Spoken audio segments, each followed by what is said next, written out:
Hey everyone! We are moving on this week to chapter 3 in our ebook, also known as Becoming You, Self and Socialization.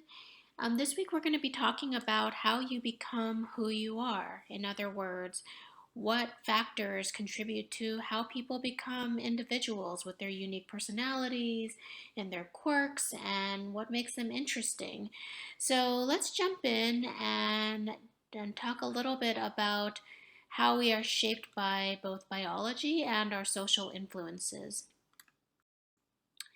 To get started, I want you to take a moment just to reflect on whether you think we are more influenced by nature or by nurture. So, by nature, what we mean is biology, your genetic makeup, your hormonal makeup, your chromosomes, all of that stuff within our physical bodies that make up who we are. So, thinking about who you are in terms of your intelligence, your sense of humor, your personality, how much of that is made up of nature?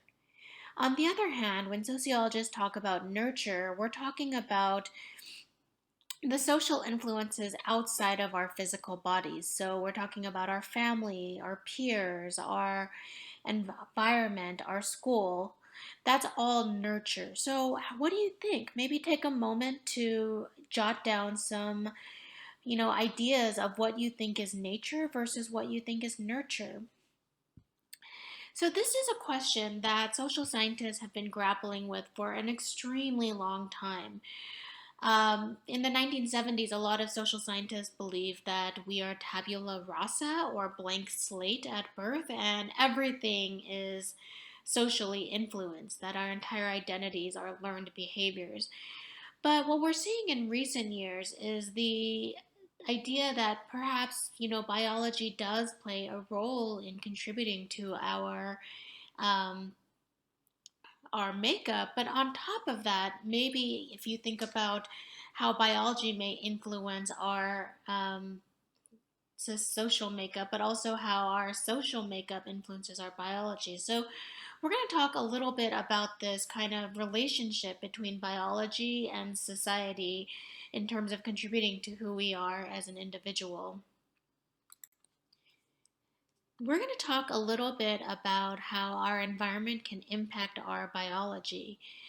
Typically, when we talk about individuals, you often hear that it's just biologically rooted behavior. And we don't use the term like biologically rooted or genetic makeup when we talk about these things, but we often hear, little anecdotal stories like, well, little Josie is like that because she got that from her mom, or she's really outgoing because her dad is outgoing.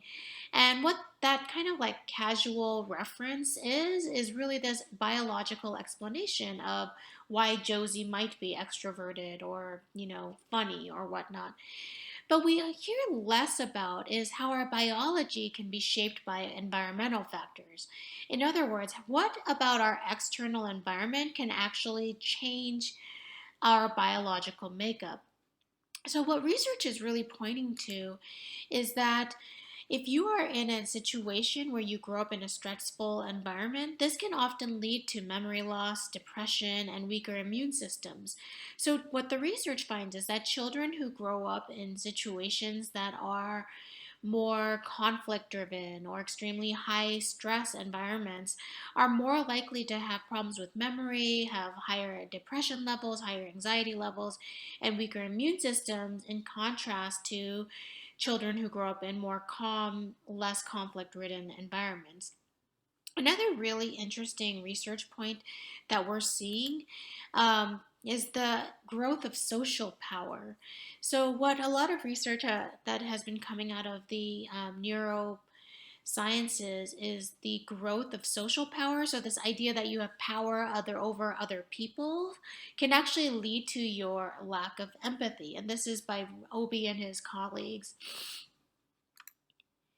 Dr. Keltner actually ran a lot of experiments related to the growth of social power and the reduction of empathy. And Dr. Keltner is a researcher at UC Berkeley. He studies social psychology, which is very closely related to socialization and um, sociology. So, one thing that he did is that he kind of created these random groups. So he had a bunch of volunteers in his study and he assigned them into groups. Some groups were assigned power, some groups were not.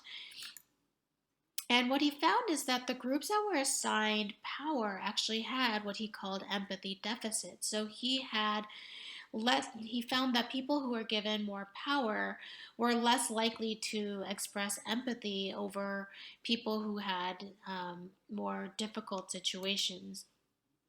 They were less able to read emotions and they were more impulsive in their behavior.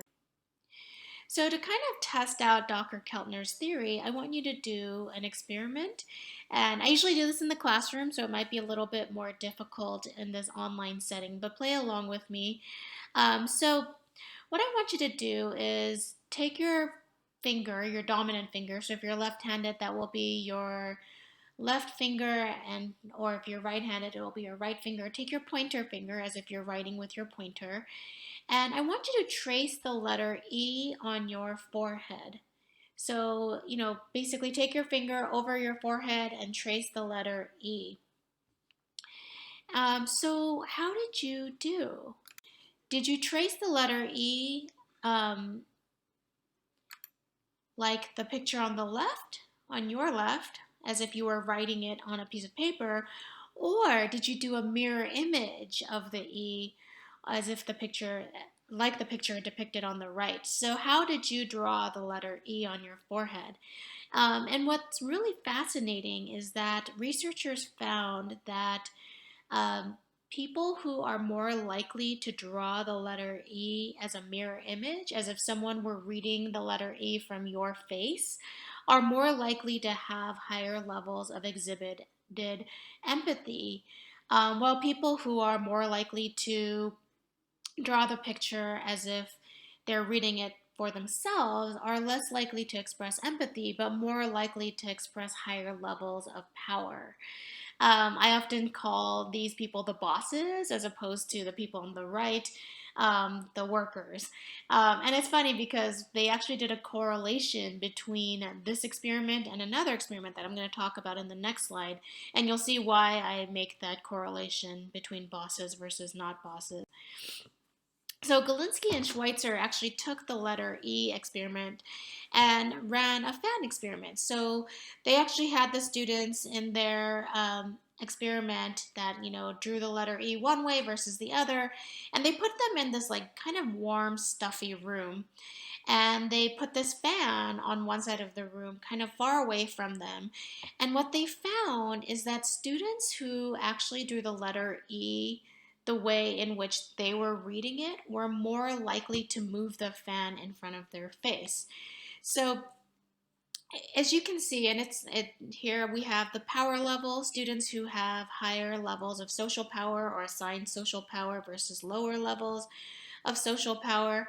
Um, they were more likely to move the fan and they were less likely to write the letter E in a mirror image. On the other hand, people who had lower levels of social power were more likely or less likely to move the fan, but also more likely to write the letter E in a mirror image. So, as you can see, what we find here is that it's not just about um, biology explaining how we become, but how these external influences can impact our ideas about the world and also how we kind of relate to the world and have our identity tied up with the social world. And this really kind of ties in with how our brain works. So, Dr. Keltner and his associates are able to show us how social power can influence our behavior or the perception of our behavior. But neuroscientists actually took this a step further to look at how our brain structure is being impacted by these external influences. So Muscatile and their kind of associates were are professors in psychology and neuroscience at UNC Chapel Hill. And what they found out is that not only is this just behavioral kind of coincidences, but there's actually changes in our brain structure that are impacted when we feel social power. So what they found is that there are these empathy neurons that actually quiet down when we feel power. And Abby and their kind of associates are neuroscientists at McMaster University, and they found that power actually undermines the ability to mirror. So if we take a look at this diagram, these mirror neurons are basically the ability to mirror other people's feelings. So, thinking about what empathy is, right? Empathy is the ability to feel other people's emotions. So, when someone else feels sad, you're able to feel their sadness. When someone else feels joy, you're able to feel their joy. And what Obi and their associates found in their brain scans is that people who have higher levels of social power literally have their brains quiet down. Those mirror neurons fire off far less frequently when they feel social power, as opposed to when they don't have social power, they have higher levels of empathy. It's fascinating to see that these external influences can actually shape our biological makeup. So, when we talk about how we become we are, remember this is a sociology class, not a neuroscience class, as much as this stuff is interesting. We actually take a look at different theories in sociological research in terms of how we become the individuals in which we are. One of the core theories in sociology is the looking glass self, and this was by H. Cooley, and Looking Glass was basically a fancy way to say mirror. So he was really interested in how our relationship with other people shape how we become who we are. And the Looking Glass theory has three phases or steps. The first step is perception, then interpretation, and then the response. The perception refers to how we think other people see us. And remember, this is not how people actually see us, but how we think they see us. So maybe you think someone sees you as athletic, or maybe you think someone sees you as smart or attractive. That person may not think you're athletic, smart, or attractive, but it's more important that we think that they see us in that way. Their interpretation is how we interpret those reactions to us. So maybe some guy sees another guy checking out his biceps, or he thinks he's checking out his biceps, right? So that interpretation is he's checking out my biceps, when in fact, that other person may actually be looking beyond you at the smoothie counter to see what he's going to have for lunch. But again, that interpretation is just what we think that behavior is. And then what's Cooley said is that we develop a response based on that perception and interpretation. We develop a sense of who we are and how we feel about ourselves based on that perception and interpretation. So you may feel really athletic, or you may feel really attractive based on what you think that other person or outsiders behave towards you. Another major theory in sociological research on socialization are the stages of development, and this was developed by George Herbert Mead. And George Herbert Mead was really interested in the different phases that children go through to become functioning members of any given society. George Herbert Mead said that there are several different stages. First is the preparatory stage, and this is between ages of 0 and 2, and this is where the I is dominant.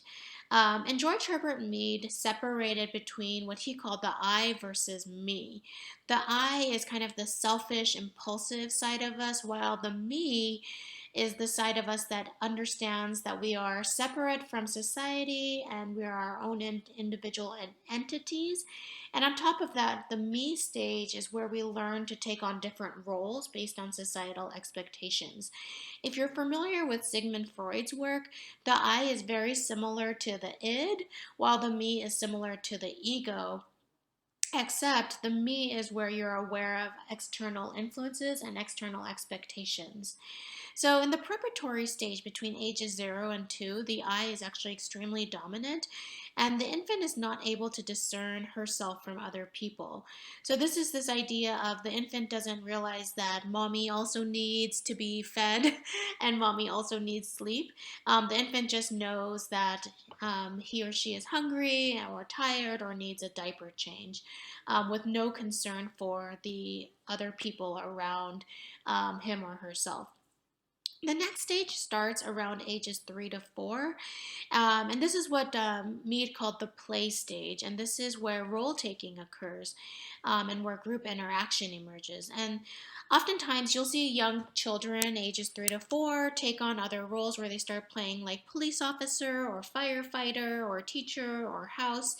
And it's really cool to see the play emerge, because this is where you start to see young children play with other kids.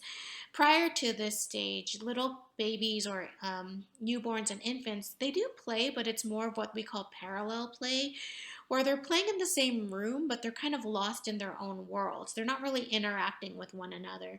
So if you've ever seen a group of babies play with one another, they're kind of like just playing with each other, but not really playing with each other. They're just sitting in a room with their own toys. And this is what we call parallel play. And in the play stage is where you actually start to see these different forms of play emerge, where they're actually like interacting with one another and talking to one another and sharing toys and doing cooperative building and cooperative play, where they're, building a toy bridge together or a train set together. The next stage is what George Herbert Mead called the game stage, and this happens around ages 5 to 6. And this is typically in formal organized sports. So, in organized sports, you probably are aware that there are different roles that you take on. So, if you play soccer, you have different positions like the goalie or the kicker or the I don't know. I'm not a sports person, so I don't know all the different positions, but you probably know better than I do. You're talking about like basketball, you have like the forward and, the defense people and all of these. And I apologize. I'm so sorry. I don't know the formal names of all these sports. I learned sociology, not sports, obviously. Big old nerd here. Anyway, so what George Herbert Mead said is in the game stage, children learn the rules of a game and the different positions of a game and the goals of a game. And Mead said that this is actually really important in the socialization process, because as you start to learn the different positions and the rules, you're able to take on the group perspective and the demands of other people. And this is where you learn what the generalized other means, that you start to understand that different people play different roles in different times of their lives, so in their different phases of life, but also different phases of the day. And you start to recognize like what the appropriate behavior is for each of those roles. So if you think about your role, maybe you're a student, but you're also a parent, but you're also a worker, and you recognize that when you're in mom mode or dad mode or worker mode or friend mode, you have all of these different kind of ways you're supposed to behave, that are not appropriate in other contexts, right? And this is the importance of the game stage, because children start to take on these expectations. And finally, this is where you kind of develop into your adult stage, and this is where you've internalized all of these various rules of society. So hopefully this makes sense. Please visit me during office hours if you have any questions about these different stages, as we move forward. So another great aspect of socialization is the theory of dramaturgy. And as you can see in dramaturgy, there's actually the term drama. And this was a theory developed by Irving Goffman. And Goffman said that life is like a theater with its various stages.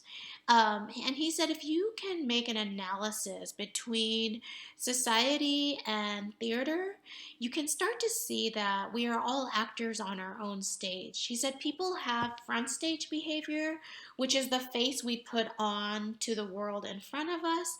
And then we also have backstage behavior, which is kind of the private life that we lead that other people don't have access to.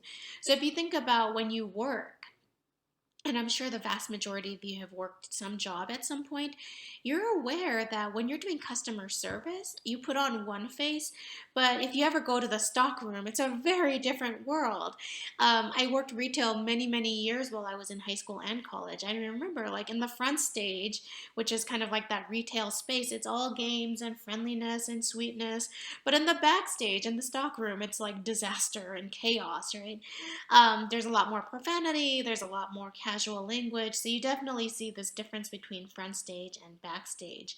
A friend of mine did a really interesting research project um, where she took a look at strip clubs, and I know this is where your ears start to perk up a little bit because you're like, oh, strip clubs.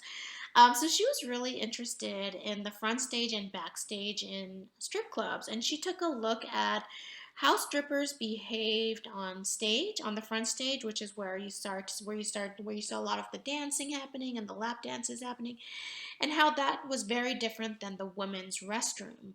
So, if many of you have ever been to a strip club, you know that they have men's rooms and women's rooms often double up as a preparation place for the dancers to get ready for their next act and whatnot.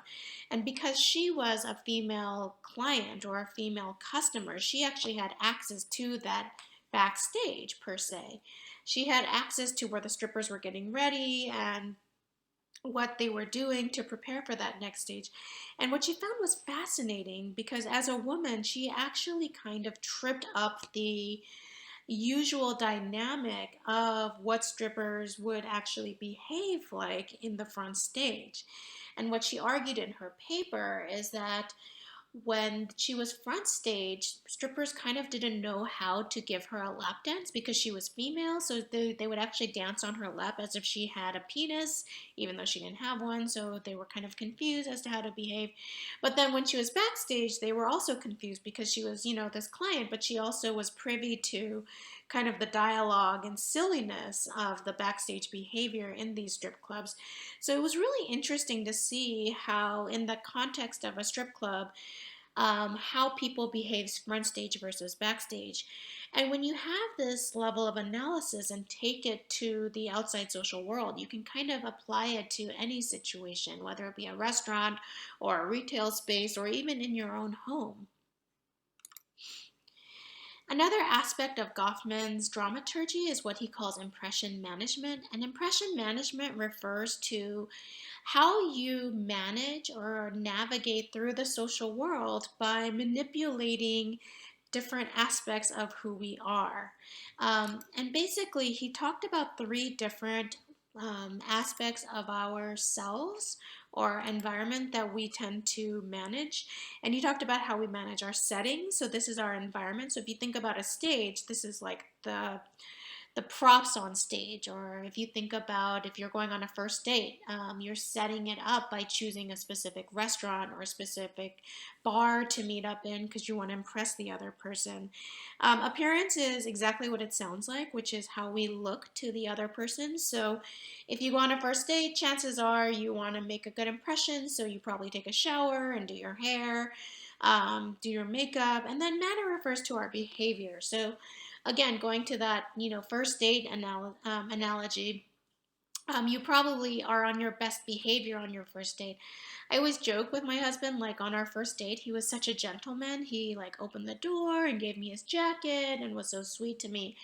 And now that we've been married for like 11 years or 10 years, I mean, granted, he's still very sweet and kind to me, but it's certainly not the same level of sweetness and kindness that we saw on that first date. I don't even remember the last time my husband opened the door for me. So you definitely have impression management being an important aspect of how we present ourselves to the world around us. Another, few concepts that we talk about in sociological analyses of socialization are statuses versus roles. So statuses refer to the social position that we occupy. So these are things like, mom or nurse or student. So these are these labels that we often have. There are two types of social positions. Ascribed are ones that we're born into. So oftentimes we have our sex. We're typically born with either male genitalia and chromosomes or female or something in between, right? Age, we're just born into our age. We're born on a specific year. We can't really change that. And our race typically is something that we're born into and assigned from outsiders. On the other hand, we have achieved, which is something that we earn over our lifetime, whether it be our occupation or our education level. So these are statuses. On the other hand, we have roles. And roles are the behaviors associated with each of our statuses. So, as a professor, I have expectations from my students of how I'm supposed to behave. I'm expected to keep in contact with you, to teach you something, and also to, be responsive to all of you. So I want you to take a moment here, pause your video, and write down some of the statuses that you have, and then also the roles that are associated with each of those statuses. So moving on, so hopefully you took a moment to write down your statuses and your roles. And I have this hypothetical individual who is, let's just name her Sally, and Sally's a working mom, but she's also going to school part-time to get her degree. And so I wrote down her statuses: mother, worker, student, as you can see in the circles, and then all of the different roles associated with each of these statuses. So as a mother, she changes diapers, she feeds the baby every 2 hours, she's nurturing and loving, she plays with her baby and takes her baby to daycare when she goes to work. And then as a worker, let's say she works at Target, she's expected to be on time or be punctual. She has to complete her tasks and projects. She has to follow orders from all of her bosses. And then as a student, she has to attend class or Zoom sessions or watch her video lectures, I guess. She has to do the readings and complete the assignments and do well on exams. As you can see, Sally has a lot on her plate. Role strain refers to when there's stress in an individual based on one status. So you might want to write down in your notes here, role strain refers to the stress related to one specific status. So just as a mother, she has role strain where she may not have enough time to attend to her baby, and she feels exhausted by her baby's erratic sleep patterns or constant demands and needs. On the other hand, role conflict is where incompatibility between multiple statuses and the roles associated with each of those statuses. So as a worker and a student and a mother, all of these roles typically conflict because she may not have the time to take care of her baby and be punctual for work, or finish up everything she needs to do at work, but also attend class and do all the readings and complete assignments. So the difference between role strain versus role conflict is that role strain is tied to one specific status and the roles within that status, while role conflict is tied to multiple statuses and the expectations within those two statuses. Hopefully that makes sense. Shoot me an email if you have any questions or visit me during office hours. So we're going to talk a little bit about the agents of socialization, and that basically means the people, groups, and institutions that socialize us or teach us how to be who we are. And these are some of the major social institutions. I know in the book there's the government is not included, but I thought I'd throw that one in because I think government is also an incredibly important one. So families are typically our primary agents of socialization, but we're also socialized by our education system, by our peers, the media, the workplace, our government, and our religion. So we're going to talk a little bit about each of these a bit more in detail in the following slides.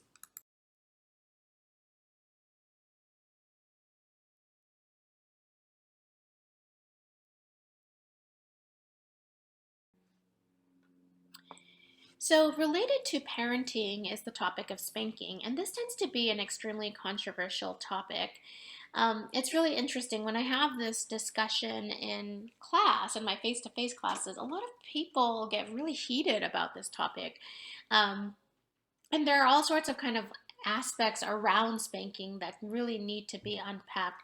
So, here are a couple kind of research points that relate to spanking, and I want you to think about One, whether or not you were spanked, or and then two, if you plan on spanking your kids, if you have kids or you plan on having kids, and three, what your thoughts around spanking are.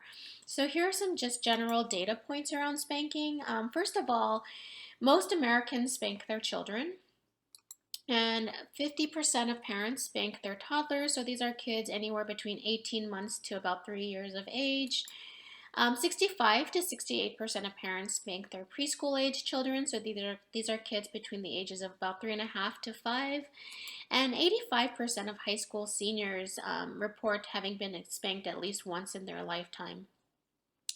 There are some effects of spanking. There are long term and short term effects. We're going to talk a little bit about just the long term effects. First of all, what we find is that people who are spanked are also more likely to be a victim of physical abuse. This is not to say that all spanking is physical abuse. I'm not saying that at all. But what we do find is that victims of physical abuse actually started with spanking. So most parents or anyone who's an abuser doesn't start with just abusing your child. They typically start with a spanking, and that can escalate to more harsher forms of physical abuse. Another research point is that children who experience spanking are more likely to have higher levels of depression, anxiety, and lower quality relationships. And they're also more likely to have poor academic performance. So there are some of these deleterious consequences of spanking. And there's also some really interesting patterns in terms of who spanks their children when it comes to race and ethnicity. And what we find is that African Americans and immigrant families are more likely to see spanking as an appropriate way to discipline their children.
The next institution we're going to take a look at is education. And as you can imagine, education has an incredibly powerful impact on our socialization process.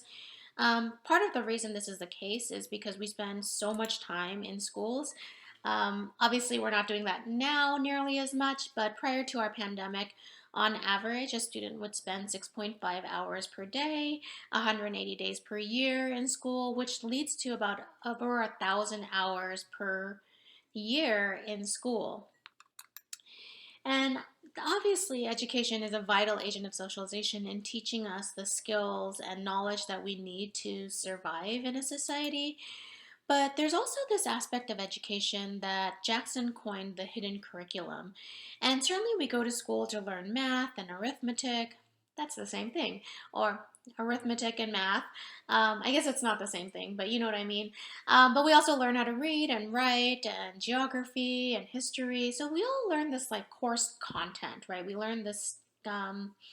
stuff in schools, but we also learn things that we don't necessarily give too much credence to. What the hidden curriculum refers to are the values that a society wants to impart into its members that's taught through the education system. So it's the curriculum that isn't curriculum, if that makes any sense. So it's the stuff we learn that isn't related to math or English or history or geography. Here's a great example. I'm sure at some point in preschool or kindergarten, you learned how to stand in line. You also learned how to sit down and be quiet and stay still when your teacher told you to. A lot of these things are subtle messages to our population that teaches you how to obey authority, how to value order. You also learned the Pledge of Allegiance, and you probably had to say that every day, 5 days a week for 12 years.